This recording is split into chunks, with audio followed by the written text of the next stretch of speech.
Welcome to 9 TV. నేను ప్రియాంక.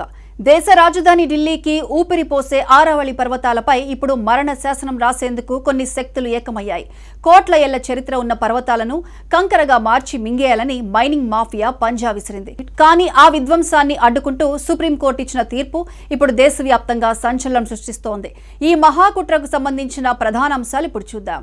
ఆరావళి పర్వతాలు దేశ రాజధాని ఢిల్లీకి మాత్రమే కాదు, దాదాపు ఉత్తర భారతదేశానికి అంతటికీ ఆక్సిజన్ సరఫరా చేసే కంచె, రక్షణ కవచం. కోట్లాది మందికి చివరి శ్వాసగా నిలుస్తున్న ఆరావళి పర్వత శ్రేణులు ఇప్పుడు ఒక నిశ్చిత మరణం ముందు నిలబడి ఉన్నాయి.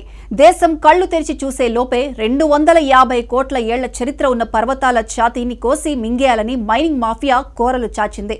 అయితే ఈ మహావిధ్వంసాన్ని పసిగట్టిన సుప్రీంకోర్టు అక్షరాల ఒక గర్జనలా దిగివచ్చింది. నిర్వచనంలోని ఒక్క అక్షరం తప్పినా ఆరావళి భూమి మీద నుంచి శాశ్వతంగా అదృశ్యమయ్యే ప్రమాదం ఉందని ధర్మాసనం ఇచ్చిన హెచ్చరిక ఇప్పుడు దేశవ్యాప్తంగా ప్రకంపనలు సృష్టిస్తోంది. దేశ రాజధాని నగరం ఢిల్లీ కనీ విని ఎరుగని కాలుష్య కోరల్లో చిక్కుకొని శ్వాస తీసుకోలేని స్థితిలో ఉన్నప్పుడు ఆరావళి పర్వతాలను కాపాడటం అంటే కేవలం రాళ్లు రప్పల గుట్టను రక్షించడం కాదు. ఇది ఢిల్లీ ప్రజలకు ప్రకృతి ప్రసాదించిన ఆక్సిజన్ ఇంజెక్షన్. హర్యానా, రాజస్థాన్, పశ్చిమ ఉత్తరప్రదేశ్ ప్రాంతాలకు ఇదొక సహజ సిద్ధమైన రక్షణ గోడ. ఒకవైపు కాలుష్యపు కౌగిలి, మరోవైపు మైనింగ్ మాఫియా ఆకలి. ఈ రెండింటి మధ్య నలిగిపోతున్న పర్వతాలను రక్షించడానికి సుప్రీంకోర్టు కఠినంగా నిలబడాల్సి వచ్చింది. గతంలో పాలకులు తమ స్వార్థం కోసం తెలివిగా చొప్పించిన ఒక ప్రమాదకరమైన నిర్వచనాన్ని కోర్టు ఇప్పుడు తొత్తునియలు చేసింది.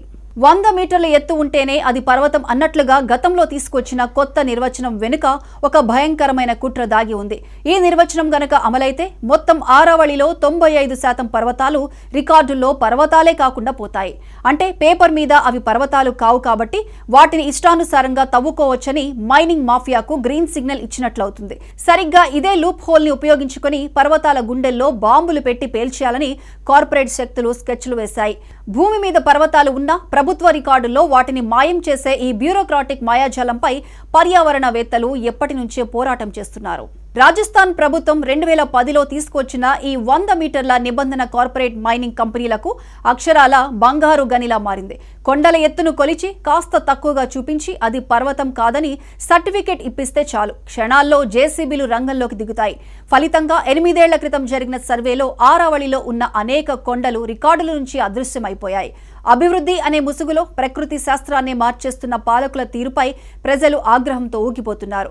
కాలుష్యం వల్ల రోగాలు రావని పార్లమెంట్లో వాదనలు వినిపిస్తున్నారంటేనే దీని వెనుక ఎంత పెద్ద కార్పొరేట్ లాబీ ఉందో అర్థం చేసుకోవచ్చు. అదృష్టవశాత్తు సుప్రీంకోర్టు జస్టిస్ సూర్యకాంత్ నేతృత్వంలోని బెంచ్ ఈ కుట్ర వాసనను పసిగట్టింది. పర్యావరణ నిపుణుల నివేదికను క్షుణ్ణంగా పరిశీలించిన కోర్టు ఈ కొత్త నిర్వచనం అమలును వెంటనే నిలిపివేసింది. పర్వతాలను కేవలం ఎత్తుతో కొలవలేమని, అవి ఒక పర్యావరణ వ్యవస్థలో భాగమని కోర్టు స్పష్టం చేసింది. ఒకవేళ ఆరావళి శ్వాస ఆగితే అది ఢిల్లీకి మరణ శాసనమే అవుతుందని పర్యావరణవేత్తలు హెచ్చరిస్తున్నారు. కేవలం ఆరావళి మాత్రమే కాదు, హిమాలయాలు, పశ్చిమ కనుమలు కూడా ఇప్పుడు ఇలాంటి అస్తిత్వ పోరాటంలోనే ఉన్నాయి. ప్రభుత్వాల కంటే ఇప్పుడు సామాన్య ప్రజలే ప్రకృతికి అసలైన గార్డుల్లాగా మారుతున్నారు. సోషల్ మీడియాలో సెల్ఫీలు తీసుకునే యువత ఇప్పుడు సేవ్ ఆరావళి లోగోతో రోడ్ల మీదకు రావడం ఒక గొప్ప పరిణామం. భవిష్యత్తు తరాలకు పర్వతం అంటే కేవలం ఫోటోల్లో మాత్రమే చూపించే దుస్థితి రాకుండా చూడటమే ఈ యుద్ధం యొక్క అసలు ఉద్దేశం. ఇది కేవలం ఒక రాష్ట్రానికి సంబంధించిన సమస్య కాదు, ఇది మొత్తం దేశం యొక్క ఊపిరి కోసం జరుగుతున్న మనుగడ పోరాటం. పర్వతాల రక్షణలో సుప్రీంకోర్టు తీసుకున్న ఈ నిర్ణయం పర్యావరణ చరిత్రలోనే ఒక మైలురాయిగా మిగిలిపోనుంది.